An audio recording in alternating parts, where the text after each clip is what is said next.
بسم اللہ الرحمن الرحیم والذین تبوؤوا الدار والایمان من قبلهم يحبون من هاجر الیہم ولا يجدون في صدورهم حاجة مما أوتوا ويؤثرون على أنفسهم ولو كان بهم خصاصة ومن يوق شح نفسه فأولئك هم المفلحون.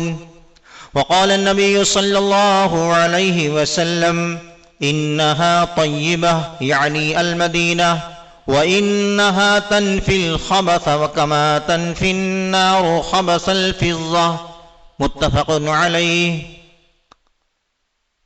محترم حاضرین جمعہ، برادران اسلام، بزرگان دین، عزیز دوستو، پیارے بچوں، پردہ نشین خواتین ملت،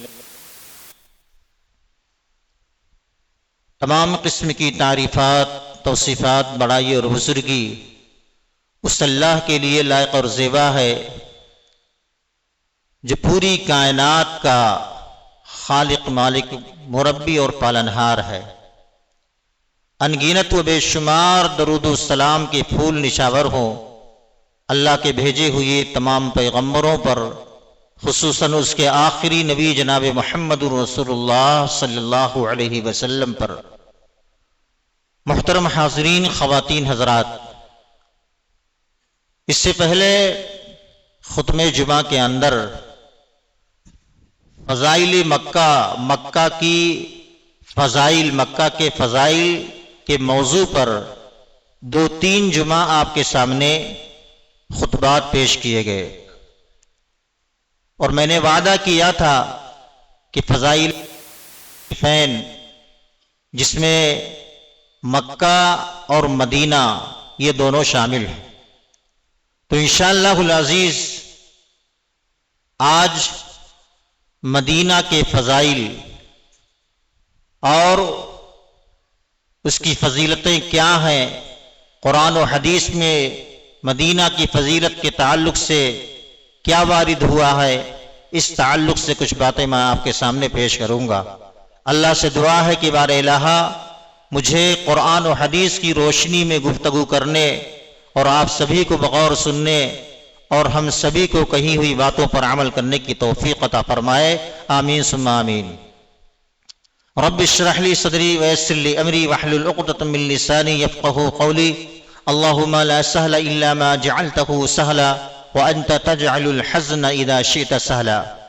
محترم حاضرین، خواتین، حضرات، دیکھیے، مدینہ کو زمانے جاہلیت میں ایک دوسرے نام سے پکارا جاتا تھا.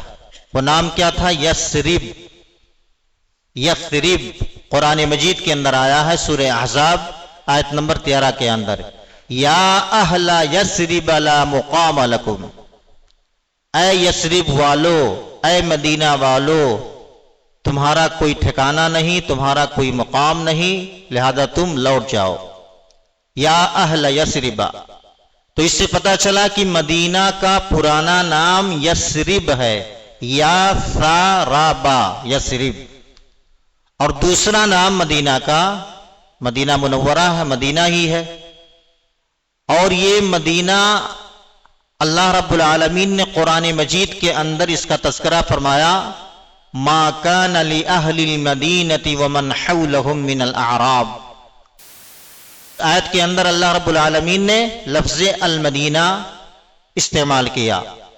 اسی طریقے سے مدینہ کا ایک تیسرا نام ہے طابہ. اللہ کے رسول صلی اللہ علیہ وسلم فرماتے ہیں کہ اللہ تعالی نے مدینہ کا تیسرا نام طابہ رکھا ہے. ان اللہ تعالی عز وجل سمى المدینہ طابہ. مدینہ کا نام اللہ تعالی نے طابہ رکھا ہے. اسی طریقے سے چوتھا نام مدینہ کا ایک نام طیبہ ہے، مدینہ طیبہ. اللہ کے رسول فرماتے ہیں انہا طیبہ یعنی المدینہ، وانہا تنفی الخبث کما تنفی النار خبث الفضہ.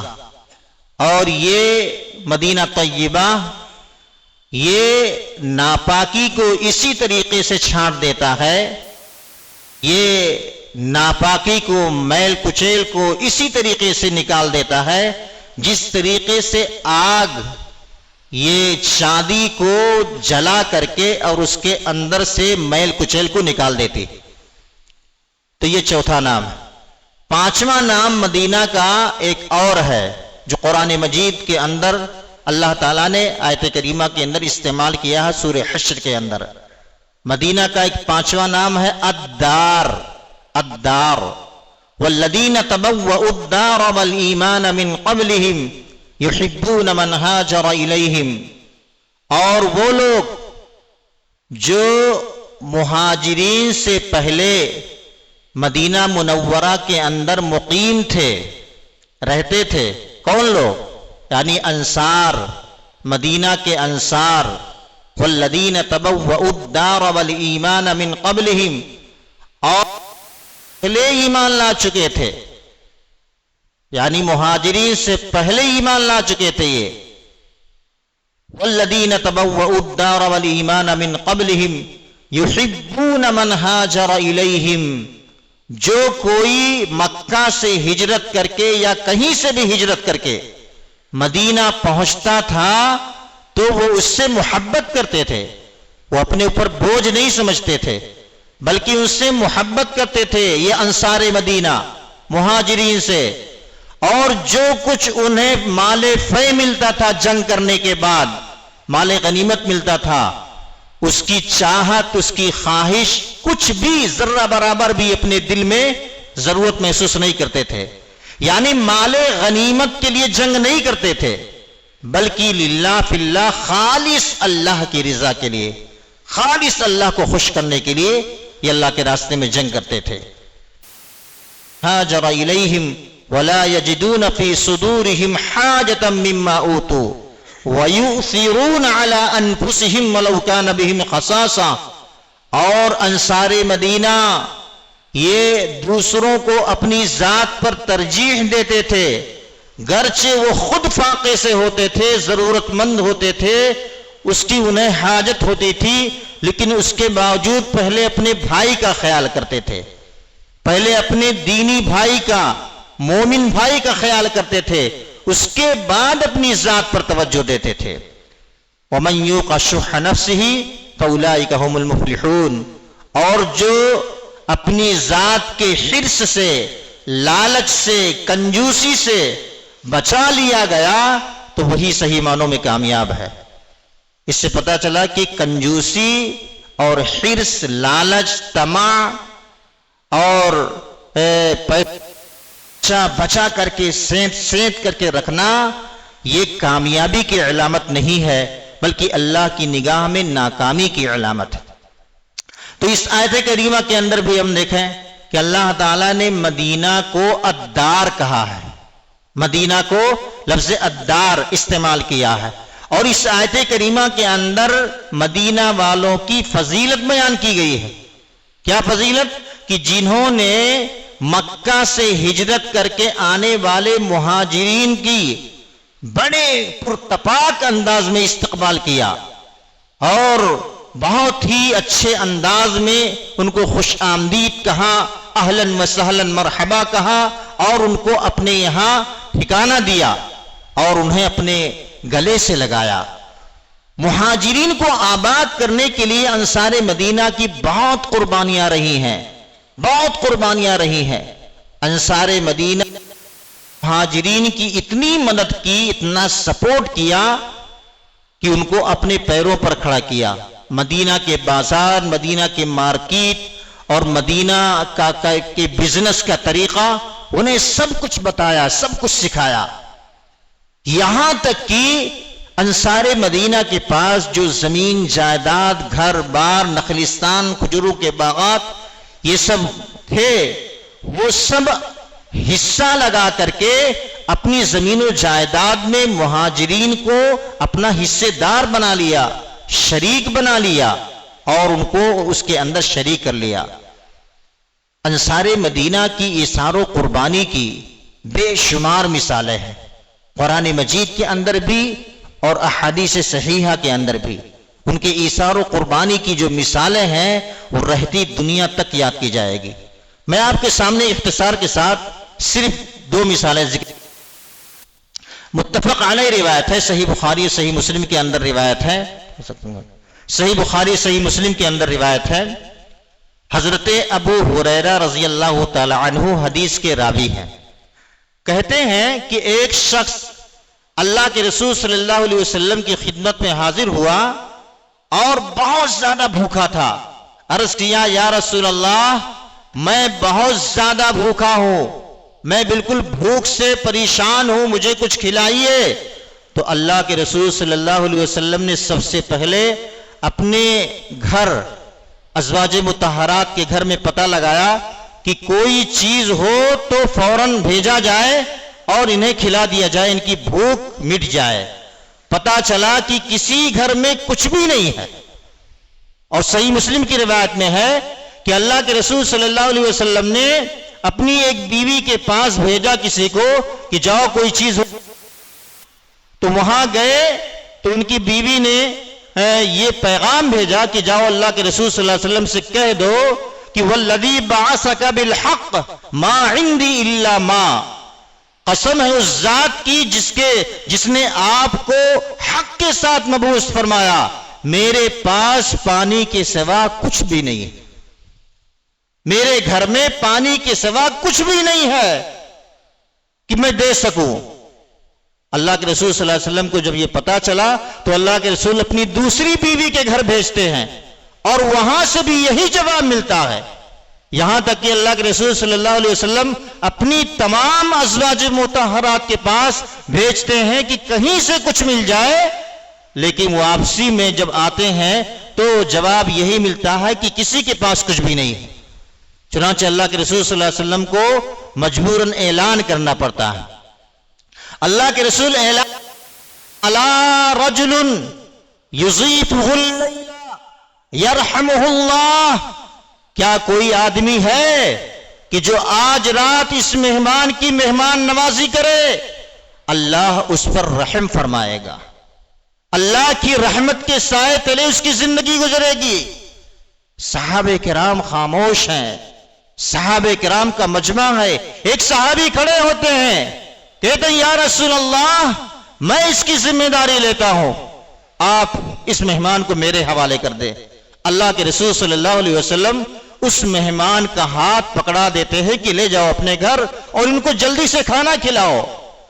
وہ صحابی رسول انصاری صحابی ان کا ہاتھ پکڑ کر کے اپنے ساتھ اپنے گھر میں لاتے ہیں. بیوی سے کہتے ہیں کہ یہ مہمان رسول ہیں میرے ساتھ میں جو آئے ہیں، گھر میں کوئی بھی چیز کھانے کی ہو تو فوراً لاؤ. یہ صحابی بہت زیادہ بھوکے ہیں، کئی دنوں سے بھوکے ہیں. بیوی کہتی ہے کہ میرے شوہر گھر کے اندر بچوں کے کھانے کی چیز کے علاوہ کچھ بھی نہیں ہے، میرے لیے بھی نہیں آپ کے لیے بھی نہیں ہے، آج کھانے کے گھر کے اندر کوئی چیز نہیں، صرف بچوں کے لیے تھوڑی سی چیز ہے.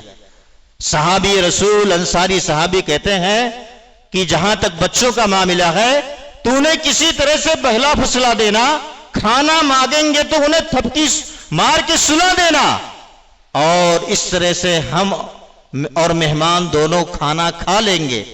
اور جب کھانا پیش کرنا تو کیا کرنا، تم میرے پاس چلی آنا اور کسی بہانے سے چراغ کو گل کر دینا، بتی بجھا دینا.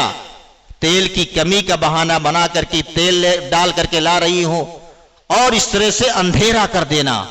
ہم دونوں بیٹھے رہیں گے، کھانے کی ایکٹنگ، لیکن کھائیں گے نہیں، منہ میں نہیں جائے گا نوالا، لیکن کھانے جیسا عمل کریں گے.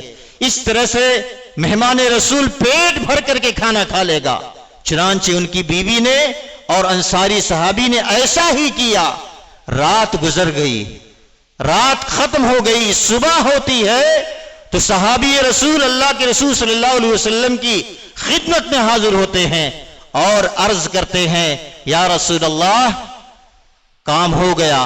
اللہ کے رسول صلی اللہ علیہ وسلم فوراً اس صحابی کو دیکھ کر کے کہتے ہیں کہ لقد عجب اللہ عز وجل او ضحک من فلان و فلانہ، آج رات فلاں مرد اور فلاں عورت سے اللہ تعالیٰ بہت خوش ہوا.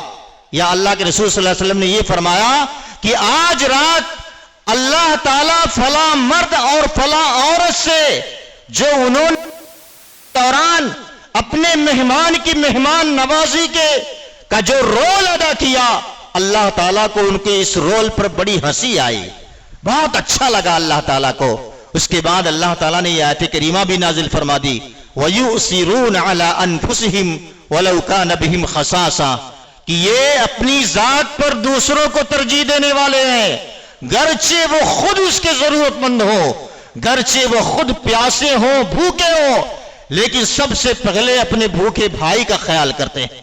یہ انصار مدینہ کی فضیلت ہے میرے بھائیوں. انصار مدینہ کی فضیلت ایک دوسری روایت کے اندر، صحیح بخاری صحیح مسلم کے اندر حضرت انس بن مالک رضی اللہ تعالی عنہ حدیث کے راوی ہیں، بیان کرتے ہیں کہ حضرت عبد الرحمن بن عوف جب مکہ سے ہجرت کر کے مدینہ ہمارے پاس پہنچتے ہیں، اللہ کے رسول صلی اللہ علیہ وسلم سے ملاقات ہوتی، اللہ کے رسول صلی اللہ علیہ وسلم بہت خوش ہوتے ہیں اور عبد الرحمن بن عوف کو سعد بن نبی کو بلا کر کے ان کے حوالے کر دیتے ہیں، دونوں کے درمیان مواخات قائم کر دیتے ہیں، بھائی بھائی بنا دیتے ہیں. یہ اللہ کے رسول صلی اللہ علیہ وسلم نے سسٹم بنا رکھا تھا کہ جو کوئی مکہ سے ہجرت کر کے آتا تھا مہاجر بھائی، وہ کسی نہ کسی انصاری صحابی کے ساتھ میں کر دیتے تھے اور کہتے تھے کہ لے جاؤ، اس کا خیال رکھنا، اس کی مدد کرنا، اس کا پورا پورا خیال رکھنا. چنانچہ عبد الرحمن بن عوف کو حضرت سعد بن ربیع کے حوالے کر دیتے ہیں. حضرت سعد بن ربیع کہتے ہیں میں اس وقت ان دنوں مدینہ کے اندر بہت بڑا مالدار آدمی تھا اور مالداروں میں شمار ہوتا تھا. میں عبد الرحمن بن عوف کے ہاتھ کو پکڑ کر کے اپنے گھر لے جاتا ہوں اور تسلی دیتے ہوئے کہتا ہوں عبد الرحمن ٹینشن لینے کی ضرورت نہیں ہے، اللہ نے مجھے بہت کچھ دے رکھا ہے، مجھے بہت کچھ نواز رکھا ہے، میرے پاس زمین جائیداد کی کوئی کمی نہیں، کھجوروں کے باغات، بکریوں اور اونٹوں کے ریوڑ، ساری چیزیں ہمارے پاس موجود ہیں. عبد الرحمن، اللہ کے رسول صلی اللہ علیہ وسلم نے تمہیں میرا بھائی بنایا ہے تو سن لو، میں اپنے سارے زمین و جائیداد کو اکٹھا کر کے اس کو 2 حصہ لگاتا ہوں، ایک حصہ تمہارا ایک حصہ میرا. اور اتنا ہی نہیں بلکہ میرے پاس 2 بیویاں ہیں، دونوں بیویوں کو لا کر کے کھڑا کرتا ہوں، ایک جھلک دیکھ لو، جو بیوی پسند آئے گی اس کو اشارہ کرنا، میں طلاق دے دوں گا، عدت گزرنے کے بعد تم اس سے نکاح کر لینا. اللہ اکبر. یہ انصار مدینہ کی اثار و قربانی کی مثالیں ہیں. عبد الرحمن بن عوف کہتے ہیں کہ میرے بھائی سعد، اللہ تمہارے گھر والوں میں برکت دے، مجھے صرف مدینہ کا بازار بتا دے، مدینہ کی مارکیٹ بتا دے، میں ایک تاجر آدمی ہوں، بزنس مین آدمی ہوں، آپ مدینہ کے بازار کا راستہ دکھا دیں. چنانچہ عبد الرحمن بن عوف کو بتا دیا گیا.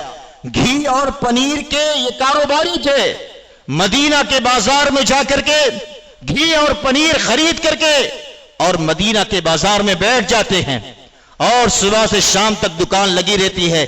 شام کو سب کچھ بک جاتا ہے اور بڑا پروفٹ ہوتا ہے، بڑا بینیفٹ ہوتا ہے، پیسہ زیادہ ہوتا ہے. دوسرے دن اور زیادہ مال لا کر کے دکان لگاتے ہیں، وہ سب بھی بک جاتا ہے، پیسہ اور بڑھتا ہے. کہتے ہیں ہم اور آپ بھی کہتے ہیں کہ جو ایک لکی آدمی ہوتا ہے، بڑا لکی آدمی ہوتا ہے، خوش قسمت آدمی ہوتا ہے کہ مٹی پر سونا بن جاتا ہے، اور ایک آدمی بدقسمت ہوتا ہے تو سونے پہ بھی ہاتھ رکھتا ہے تو بعد میں سونار کو جب دکھاتا تو پتا چلتا یہ تو نقلی سونا ہے، اس پر سونے کا پانی چڑھایا گیا تھا. تو اس طریقے سے عبد الرحمن بن عوف یہ خوش قسمت انسان تھے. چند دنوں کے اندر مدینہ کے بڑے بڑے ٹاپ 10 مالداروں کے اندر ان کا شمار ہونے لگا اور چند ہی دنوں کے بعد انہوں نے اپنی شادی بھی کر لی، بیوی والے ہو گئے. اور اس کے بعد کچھ دنوں کے بعد اللہ کے رسول صلی اللہ علیہ وسلم سے ملاقات ہوئی تو اللہ کے رسول صلی اللہ علیہ وسلم نے دیکھا دامن پر زردی کے نشان. کہا عبد الرحمن یہ کیا معاملہ؟ کہا اللہ کے رسول شادی کر لیا ہوں. کہا اچھا مہر میں کیا دیا؟ کہا کھجور کی گٹھلی کے برابر ایک سونا دیا ہوں اپنی بیوی کو. اللہ کے رسول صلی اللہ علیہ وسلم نے کہا کہ ولیمہ کر لو، چاہے ایک بکری کا ہی ولیمہ کرو. تو اللہ کے رسول صلی اللہ علیہ وسلم، اس واقعے سے آپ غور کیجئے کہ اللہ کے رسول صلی اللہ علیہ وسلم نے کمپلین نہیں کیا، ناراضگی کا اظہار نہیں کیا، شکوہ شکایت نہیں کیا کہ عبد الرحمن تم نے مجھے تک نہیں پوچھا اور تم نے نکاح کر لیا، شادی کر لی. بلکہ کیا پوچھا؟ مہر میں کتنا دیا، بیوی کو مہر کتنا دیا. آج اگر کوئی شادی کرے اور غلطی سے کسی کو بتانا بھول جائے، وہ ناراضگی دنیا بھر کی، زندگی بھر کی ناراضگی، اور بالکل ایسا لگتا ہے کہ جیسے زندگی بھر کا دشمن بن گیا، زندگی بھر کا قاتل بن گیا. میرے بھائی، مدینہ کے اندر اگر شادیوں میں بلانا اتنا فرض اور واجب ہوتا تو اس وقت مدینہ کے اندر پیارے نبی جناب محمد رسول اللہ علیہ وسلم سے مقدس ہستی کسی کی ذات نہیں تھی. اگر عبد الرحمن بن عوف کو بلانا ہوتا اور بلانا ضروری ہوتا تو سب سے پہلے اللہ کے رسول صلی اللہ علیہ وسلم کو یاد کرتے اور دعوت دیتے. اس سے پتا چلتا ہے کہ شادیاں بالکل آسان طریقے سے ہونی چاہیے، اس انداز سے ہونی چاہیے کہ انسان کے اوپر بوجھ نہ پڑے. لیکن افسوس کہ آج لڑکی والے بھی بہت زیادتی کرتے ہیں. کیا کرتے ہیں کہ اگر لڑکا والا یہ کہتا ہے کہ میں سادگی کے ساتھ کروں گا، 2 4 5 آدمی لا کر کے نکاح پڑھا کر کے لے کر چلے جاؤں گا، وہ کہتا نہیں کم از کم 50 100 تو آنا ہی ہے. کسی طریقے سے بیٹے لڑکا والا پریشر ڈال کر کے کہ اگر آپ کو رشتہ کرنا ہے تو کرو، نہیں تو صرف میں 4 5 آدمی ہی آؤں گا. اور یہ لڑکا جب 4 5 آدمی لے کر کے میرج ہال میں پہنچتا ہے، چلتا ہے کہ لڑکی والا کمبخت پہلے سے 4 500 آدمی کو دعوت دے کر کے بٹھا کر کے بھیڑ لگا کر کے رکھا ہے. اس طریقے سے شادیاں ہوتی ہیں میرے بھائیوں. اسراف اور فضول خرچیاں، جہاں پیسہ لگانا چاہیے تعلیم پر، اپنے بچوں کو اعلیٰ سے اعلیٰ تعلیم پر، اپنی صحت پر، اپنے بیوی بچوں پر اللہ کے راستے میں، وہاں انسان پیسہ لگاتے ہوئے 100 مرتبہ سوچتا ہے. لیکن شادی بیاہ میں اپنے پیسوں کو، اپنی گاڑی محنت اور پسینے کی کمائی کو پانی کی طرح بہا دیتا ہے. میرے بھائیو، اس طریقے سے لٹا دینا، کل قیامت کے دن جب ایک ایک پائی کا حساب لیا جائے گا تو جب آپ کو جواب دینا پڑے گا تو کیا آپ جواب دیں گے؟ وہ آپ سوچ کر کے رکھیں جواب کہ ہم کیا جواب دیں گے.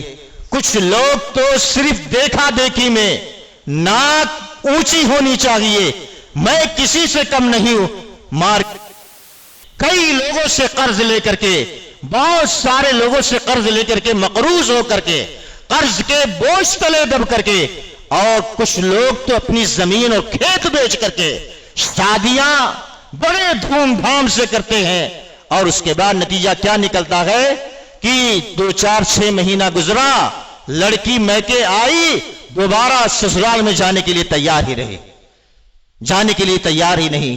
جب آپ نے اتنا زیادہ خرچ کر ڈالا تو اس کا بھی دماغ آسمان پر ہو گیا، اور اس نے اپنے سسرال والوں کی قدر نہیں کی، نہ شوہر کی قدر کی، نہ ساس سسر کی قدر کی، سب کو اپنے پیر کی دھول اور اپنے پیر کی جوتی سمجھنے لگی، اس لیے کہ اس کو شان اور فخر کی کہ میرے باپ نے، میرے گھر والوں نے اتنا سب کچھ دیا جہیز کے اندر. میرے بھائیوں، اس کا بائیکاٹ ہونا چاہیے جو شریعت کے خلاف ہے. یہ سماج کے اور معاشرے کے جو دیندار طبقہ ہے یا جو با اثر لوگ ہیں، وہ بیٹھ کر کے اس پر سنجیدگی کے ساتھ غور کریں کہ جتنا روکا جا رہا ہے اس سے کئی گنا لوگ آگے بڑھنے کی کوشش کر رہے ہیں، جتنا بولا جا رہا ہے اس پر اس سے کئی گنا اس سے آگے بڑھنے کی کوشش کی جا رہی ہے. میرے بھائیوں، اس کے روک تھام کے لیے سارے لوگ ذمہ دار ہیں.